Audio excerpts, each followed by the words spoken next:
Last video में हमने separating techniques में दो टेक्निक पढ़ी थी, इवोपोरेशन और दूसरा सेंट्रीफ्यूगेशन। अभी यहाँ पे हमें तीसरा तरीका देखना है। ये तीसरा तरीका उन लिक्विड्स के लिए है जिनकी डेंसिटी अलग अलग होती है। वो लिक्विड जो कि अलग अलग डेंसिटी के होते हैं वो आपस में मिक्स नहीं होते, जैसे कि वाटर और ऑयल। अगर हम एक ही कंटेनर में वाटर और ऑयल दोनों ही मिक्स कर दें तो ये दोनों अलग अलग लेयर्स बना करके रुकेंगे, दोनों मिक्स नहीं होंगे। तो वैसे ही अगर हमारे पास में दो ऐसे लिक्विड्स को हम कहते हैं इममिसिबल लिक्विड्स। मिसिबल मीन्स मिक्स हो जाना, आपस में घुल जाना, और इममिसिबल मतलब आपस में जो नहीं मिक्स होते। तो ये केरोसिन है ऊपर के पार्ट में, और नीचे के पार्ट में ये है वाटर। तो यहाँ पे हम देख रहे हैं कि केरोसिन और वाटर, इन दोनों को अगर हमें सेपरेट करना है तो ये काम इस सेपरेटिंग फनल की मदद से हो सकता है। इस सेपरेटिंग फनल में जो स्टॉप कॉक है, जब आप इसे इधर पुल करेंगे तो ये लिक्विड नीचे की तरफ जाने लगेगा। तो जो लिक्विड नीचे है वो पहले निकल जाएगा। जैसे ही ऑयल यहाँ तक पहुँचा, आप स्टॉप कॉक बंद कर दें, वाटर बाहर हो गया है, केरोसिन इस सेपरेटिंग फनल के अंदर में जमा हो गया। तो ये सेपरेटिंग फनल कब यूज करना है? तो वैसे लिक्विड्स के केस में यूज करना है जो इममिसिबल हो या फिर जिनकी डेंसिटी अलग अलग हो। दो ऐसे लिक्विड जिनकी डेंसिटी अलग होती है वो आपस में मिक्स नहीं होते। तो ये तीसरा था सेपरेटिंग फनल यूज करके for immiscible liquids. Separating funnel for immiscible liquids, ये तीसरा है। और इसके बाद में हम नेक्स्ट पे जाते हैं। मैंने लिख रखा है सब्लिमेशन। अब ये फर्स्ट चैप्टर में था। सब्लिमेशन क्या है? कुछ ऐसे हमारे पास चीज़ें रहती हैं, कुछ ऐसे सब्सटेंस है जो कि हीट करने पर, है ना, हीट करेंगे आप किसी भी सॉलिड को, solid upon heating changes to liquid, molten form में या लिक्विड फॉर्म में आ जाता है। लिक्विड को भी फर्दर हीट करेंगे तो ये क्या बन जाता है? ये गैसियस फॉर्म में चला जाता है। बट कुछ ऐसे सॉलिड हैं जो कि हीट करने पर डायरेक्टली सॉलिड स्टेट से गैसियस स्टेट में चले जाते हैं।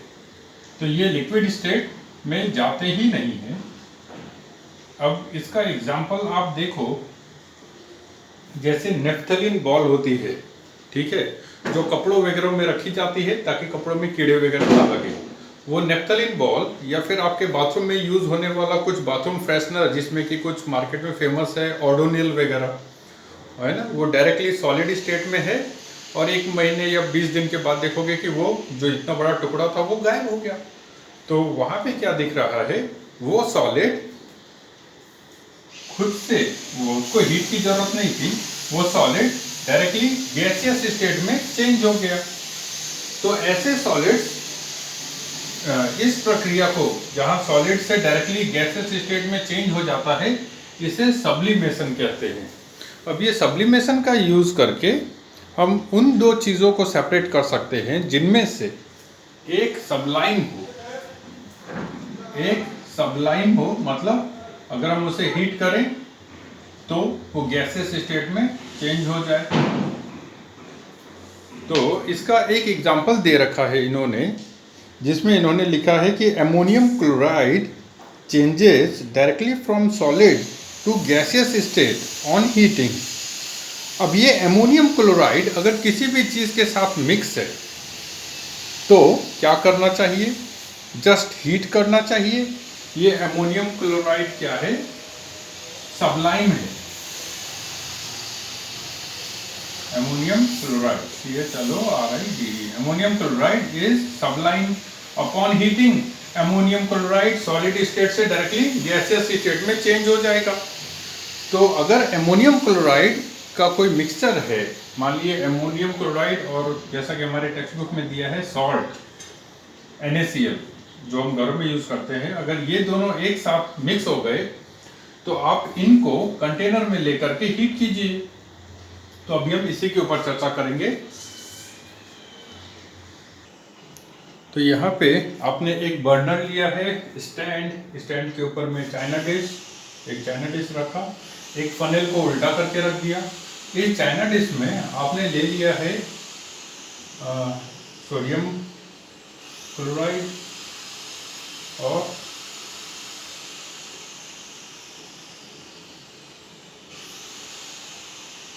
प्लस सोडियम क्लोराइड और फिर अमोनियम क्लोराइड।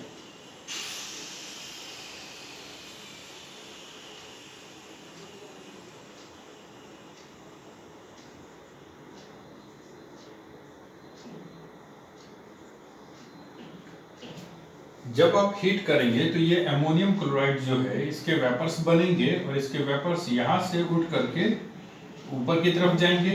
फनेल कांच का बना हुआ है, ठंडा है, तो ये जाकर के यहाँ पे चिपक जाएंगे और यहाँ पे कौन बच जाएगा? सिर्फ सोडियम क्लोराइड, अमोनियम क्लोराइड यहाँ पे मिलेगा आपको। तो इसकी मदद से यहाँ पे हीट करने के द्वारा हमने एक सबलाइन मटेरियल होने के कारण से इस मिक्सचर को सेपरेट कर लिया। तो ये मेथड कहलाता है सब्लिमेशन। ठीक है, सब्लिमेशन प्रोसेस। तो ये सब्लिमेशन में फिक्स है कि one of the component should be a सबलाइन material. अभी जैसे कि कम्फूर, CHAM, जिसको आप कपूर भी बोलते हो गया नेफ्थलीन,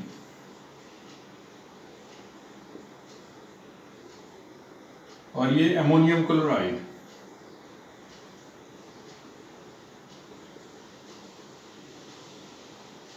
ये सबलाइन मटेरियल्स होते हैं। तो ये अगर किसी और के साथ में मिक्सर के फॉर्म में आ रहे हैं, मिक्स हो गए हैं, तो आप क्या कीजिए, उस मिक्सर को थोड़ा हीट कीजिए, सबलाइन होगा एक कंपोनेंट, वो वेपोराइज हो जाएगा, अलग हो जाएगा, और दूसरा नॉन सबलाइन है तो वो रुका रहेगा, वहीं पे रह जाएगा। तो इसके यहाँ पे हम इन दोनों को सेपरेट कर पाते हैं। तो इस मेथड को हम सब्लिमेशन कहते हैं और ये काफी इंपॉर्टेंट है, ये हर बार एग्जाम में आता है, हर साल ये पूछा ही जाता है, इसलिए इसका फिगर भी बनाइए और इसको याद भी रखते जाइए। तो नेक्स्ट क्वेश्चन है कि अगर इम्मिसिबल है तो उसके लिए आपने तरीका देखा कि एक सेपरेटिंग फनल के द्वारा उनको डेंसिटी अलग अलग है तो अलग अलग लेयर में रहेंगे, सेपरेटिंग फनल यूज़ करके उनको हम सेपरेट कर सकते हैं। अब नेक्स्ट क्वेश्चन है कि अगर दो लिक्विड आपस में मिक्स हो गए हैं फिर उन्हें कैसे सेपरेट करेंगे।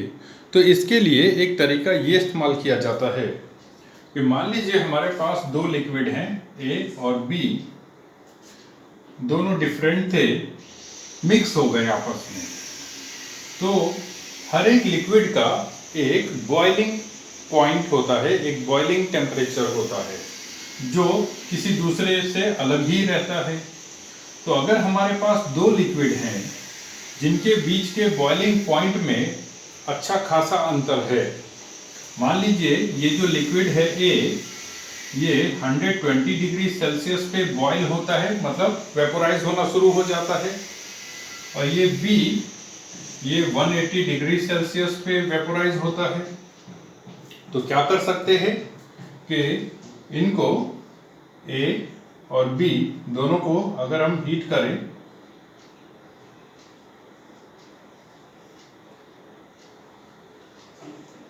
और इसमें टेम्परेचर,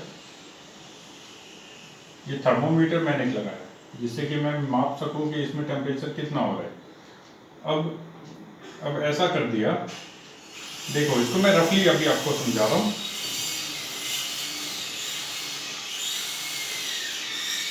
ए और बी दोनों लिक्विड को लिया एक ही जगह पे, ठीक है, और इसको हीट किया। मुझे मालूम है कि जब यहाँ पे अंदर का टेम्परेचर 120 डिग्री सेल्सियस होगा तो ए वेपोराइज होना शुरू हो जाएगा, है ना, ए वेपोराइज हो जाएगा, लेकिन बी वेपोराइज नहीं होगा क्योंकि उसके लिए 180 डिग्री सेल्सियस का टेम्परेचर चाहिए।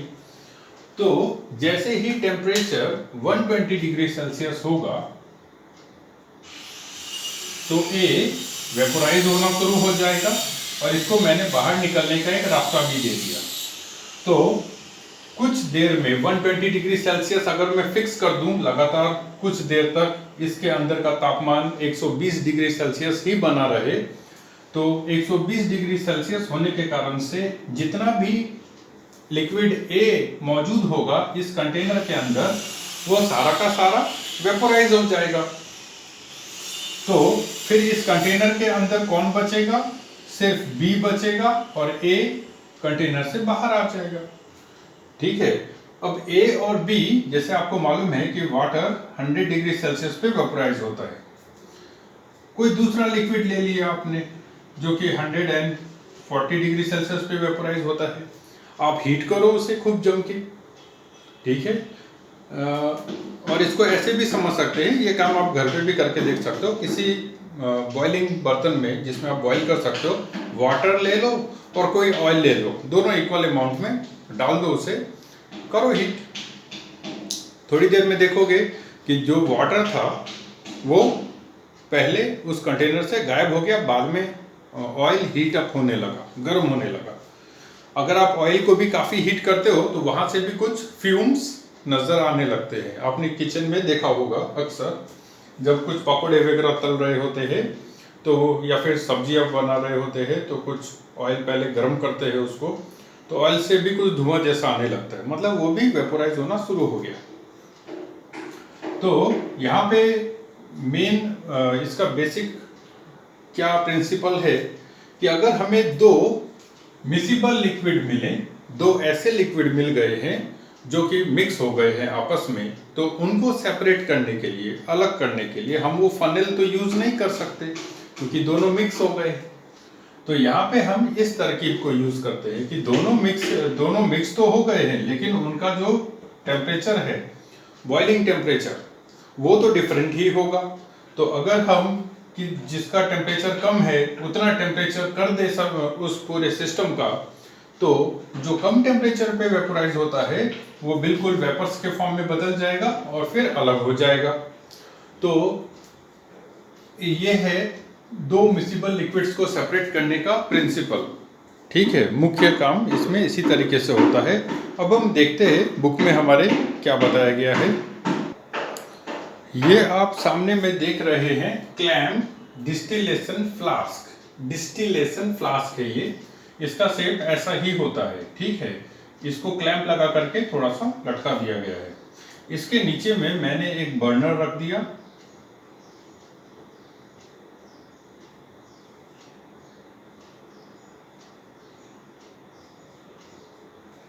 और अब यहाँ पे मैं एक दूसरा फनेल लगा रहा हूं,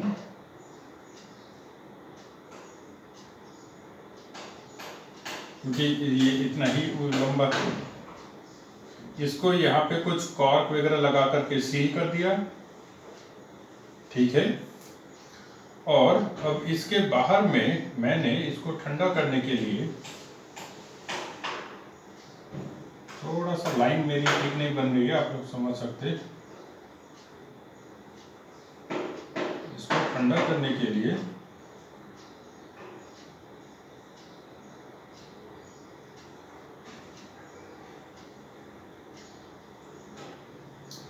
एक वाटर इसके अंदर डाल रहा हूँ तो यहाँ से बाहर आ रहा है कोल्ड वाटर, ठीक है, कोल्ड वाटर। ये आपके टेक्स्ट बुक में भी दी गए है, काफ़ी अच्छे से ये फिगर बनाया गया है। और यहाँ पे रख दिया एक बीकर। अब इसके अंदर में मैंने दो मिसिबल लिक्विड ले लिए, एक लिक्विड लिया जिसमें कि दो डिफरेंट लिक्विड मिक्स हैं, और लगा दिया एक थर्मोमीटर, ठीक है। एक थर्मोमीटर भी इसमें लगाया।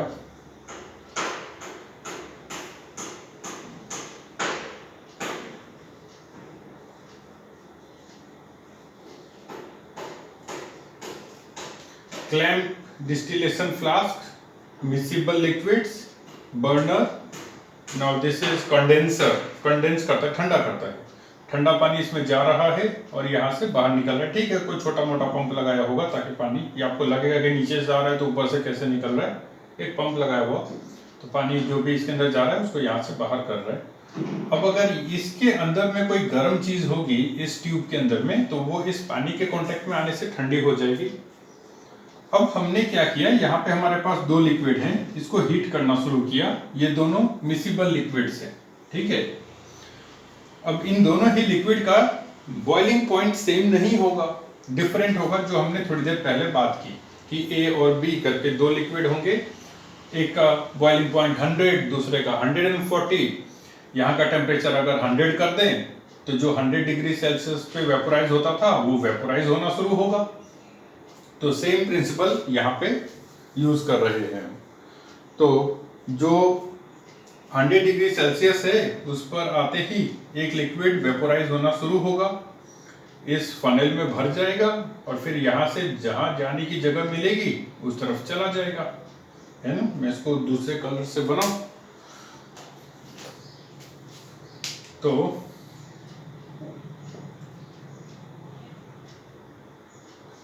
एक लिक्विड जो कि 100 डिग्री हीट कर रहे हैं, मान लीजिए दो मिसिबल लिक्विड है, एक का टेम्परेचर, बॉइलिंग टेम्परेचर है 100 डिग्री सेल्सियस, दूसरे का है 140 डिग्री सेल्सियस। हीट किया आपने, ये इसके अंदर पूरा जमा हुआ, यहाँ से बाहर जाने का रास्ता है तो कुछ लिक्विड इस तरफ जाने लगेगा। और जैसे ही अब ये जो लिक्विड गया अभी ये जो वेपर्स जा रहे हैं, ठीक है, इसका तापमान है अभी 100 डिग्री सेल्सियस के आसपास, क्योंकि हमने इसको हीट कर रखा था 100 डिग्री सेल्सियस तक। तो इसके अंदर भी ये गर्म ही रहेगा। इसके लिए हमने इस कंडेंसर को यूज किया है। कंडेंसर कंडेंस कर देगा, गैसियस स्टेट से लिक्विड स्टेट में बदल देगा, टेम्परेचर कम कर देगा, क्योंकि इसके अंदर ठंडा पानी है। ये टेस्ट ट्यूब काफी ठंडा रहेगा। ये गैस जैसे ही इस टेस्ट ट्यूब इस पार्ट में आएगा तो ये टेम्परेचर कम हो जाएगा, तो ये लिक्विड के फॉर्म में फ्लो करके इस जगह जमा होने लगेगा। तो कुछ देर बाद यहाँ से एक लिक्विड पूरी तरह से गायब हो जाएगा, इस जगह दिखाई देगा, और दूसरा लिक्विड यहाँ पे बच जाएगा। So this process is called distillation, DISTILLATION, distillation process, ठीक है। और ये डिस्टिलेशन प्रोसेस यूज होता है मिसिबल लिक्विड्स के लिए। अब इसमें एक और बात है, एक और बात क्या है कि यहाँ पे तो टेम्परेचर डिफरेंस काफी था। एक तो 100 डिग्री सेल्सियस पे था, वेपोराइज हो रहा था, दूसरा 140 पे हो रहा था। तो बड़ा आसान है, 110 भी हमने टेम्परेचर मेंटेन कर लिया, one of them will get vaporise, okay, no problem. अब प्रॉब्लम कब आएगी, जब एक 100 डिग्री सेल्सियस पे वेपोराइज हो रहा है और एक 105 डिग्री सेल्सियस पे वेपोराइज हो रहा है, तो थोड़ा सा प्रॉब्लम हो जाएगा। क्यों? क्योंकि एग्जैक्ट 100 तो हम नहीं कर पाएंगे, और ऐसा है कि 100 डिग्री सेल्सियस के आसपास ये जो दूसरा है B और ये A तो ऑफ कोर्स 100 डिग्री सेल्सियस पहुंचने के साथ ही वेपोराइजेशन शुरू होगा, बट उसके साथ साथ B, क्योंकि उसका तापमान, उसका वेपोराइजिंग टेम्परेचर के बहुत नज़दीक आप पहुंच गए, उसके बॉइलिंग टेम्परेचर के बहुत नज़दीक पहुंच गए, 100 डिग्री सेल्सियस पर आप हैं, 105 पे वो वेपोराइज होता है। क्या पूरा का पूरा पानी एकदम ही 100 डिग्री सेल्सियस पे ही पूरा पानी खोलने लगता है? उसके पहले से ही थोड़ा थोड़ा तो वेपोराइज होना शुरू होता है। अब इसके बारे में हम क्लासरूम में डिटेल में डिस्कस कर सकते हैं। तो क्या होगा कि अगर इनका बॉइलिंग टेम्परेचर के बीच का डिफरेंस काफ़ी कम है, तो 100 डिग्री सेल्सियस हम करने जाएंगे, क्योंकि ये काफ़ी क्रूड तरीका है। बर्नर वगैरह से आप थोड़ा सा फ्लेम कम, फ्लेम ज़्यादा करके इसको 100 डिग्री मेज़र करते रहेंगे थर्मोमीटर से, तो कुछ ना कुछ B के भी बाहर आ जाएंगे। तो यहाँ पर हमें A तो 90% मिलेगा, लेकिन साथ में 10% B का भी रहेगा। तो फिर वो ढंग से सेपरेट होगा नहीं। तो ये जो डिस्टिलेशन प्रोसेस है ये वहां पे यूज करते हैं जहां पे बॉइलिंग टेम्परेचर में कंसिडरेबल डिफरेंस है, 25, 30, 40 डिग्री, 50 डिग्री का या उससे भी ज्यादा का डिफरेंस है, वहां पे हम सिंपली डिस्टिलेशन प्रोसेस यूज करते हैं। और जहां पे डिफरेंस काफी कम है, ठीक है, वहां पे हम क्या करते हैं कि इसमें लगा देते हैं एक फ्रैक्शनेटिंग कॉलम। मैं उस फ्रैक्शनेटिंग कॉलम को बना लेता हूं। तो ये आपके सामने में मैंने क्या किया, एक और कॉलम लगा दिया इसके ऊपर में, है ना। अब इसको हम कहते हैं फ्रैक्शनेटिंग कॉलम, ठीक है। इसमें क्या कर रहे हैं, जैसा डिस्टिलेशन प्रोसेस था वैसा ही था। इसमें इसकी पाइप यहाँ तक गई थी, वहां से ये निकला था। अभी इसके ऊपर में, इस फ्लास्क के ऊपर में एक और कॉलम बना दिया, और इसके अंदर में ये जो दिख रहे हैं गोल गोल, ये है ग्लास बीड्स, जिसको आप मार्बल्स या ग्लास मार्बल्स भी बोलते हो, कंचे बोलते हो। तो जब इनके बीच का टेम्परेचर गैप काफी कम है तो हो सकता है 100 डिग्री सेल्सियस पर ए तो अच्छे से वेपोराइज होगा, साथ ही साथ बी भी उसके साथ वेपोराइज होना शुरू हो जाए थोड़ा बहुत। तो जब ये यहां से राइज करेंगे, इसके अंदर पहुंचेंगे, है ना, इसके अंदर पहुंचेंगे तो ये क्या करेगा, ये ग्लास बीड्स इनके टेम्परेचर को एब्जॉर्ब करेंगे। तो मान लीजिए हमने टेम्परेचर 100 डिग्री सेल्सियस था और 103 डिग्री सेल्सियस पे वेपोराइज करना शुरू किया। ये ऊपर उठे, ये जो वेपर से यहाँ से ऊपर जा रहे हैं, ग्लास बीड्स के कारण से कुछ टेम्परेचर रिड्यूस होगा। तो जो 105 पे होता था उसका टेम्परेचर तो पक्के से रिड्यूस होगा, वो वापस आ जाएगा।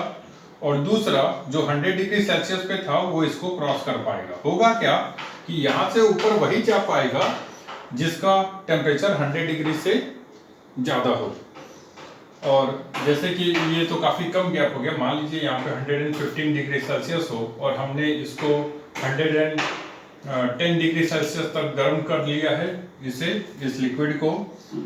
तो जैसे ही ऊपर उठेगा, 110 डिग्री सेल्सियस है तो जो गैसियस स्टेट में ये ऊपर जा रहा है, यहाँ पहुँचते ही टेम्परेचर रिड्यूस होगा। तो बी का जो भी थोड़ा बहुत टेम्परेचर मिल जाने के कारण से वेपोराइज हुआ था वो वापस नीचे आ जाएगा, और ए आसानी से ऊपर तक जा सकेगा, वहां से इधर चला जाएगा। तो डिस्टिलेशन और ये फ्रैक्शनेटिंग कॉलम के कारण से इसको फ्रैक्शनल डिस्टिलेशन कहते हैं, ठीक है। तो ये दोनों में अंतर ये है कि डिस्टिलेशन प्रोसेस हम वहां यूज करते हैं जहां पे टेम्परेचर डिफरेंस 25 केल्विन से ज्यादा हो। ये केल्विन के विषय में मैं आपको बताऊंगा। और फ्रैक्शनल डिस्टिलेशन वहां यूज करते हैं जहां पे ये टेम्परेचर डिफरेंस 25 केल्विन से लेस हो, कम हो, ठीक है। दोनों ही लिक्विड, आप मोटा मोटा ऐसा समझ लो, जहां पे टेम्परेचर डिफरेंस 25 डिग्री सेल्सियस से कम होता है वहां पे हम फ्रैक्शनल डिस्टिलेशन यूज करते हैं। जहां पे दोनों लिक्विड के बीच का बॉइलिंग पॉइंट या बॉइलिंग टेम्परेचर में 25 केल्विन से ज़्यादा का डिफरेंस होता है, वहाँ पे सिर्फ डिस्टिलेशन प्रोसेस यूज करते हैं। तो ये रहा आपके पास में डिस्टिलेशन और फ्रैक्शनल डिस्टिलेशन। इसमें से ये फ्रैक्शनल डिस्टिलेशन, इसका फिगर भी बना करके प्रैक्टिस कीजिए, ये एग्ज़ाम में आता है, ये इम्पॉर्टेंट है। तो अभी तो हमने जो भी ये टेक्निक इस्तेमाल किए, जो आपने पढ़ा, ये उनके बारे में था।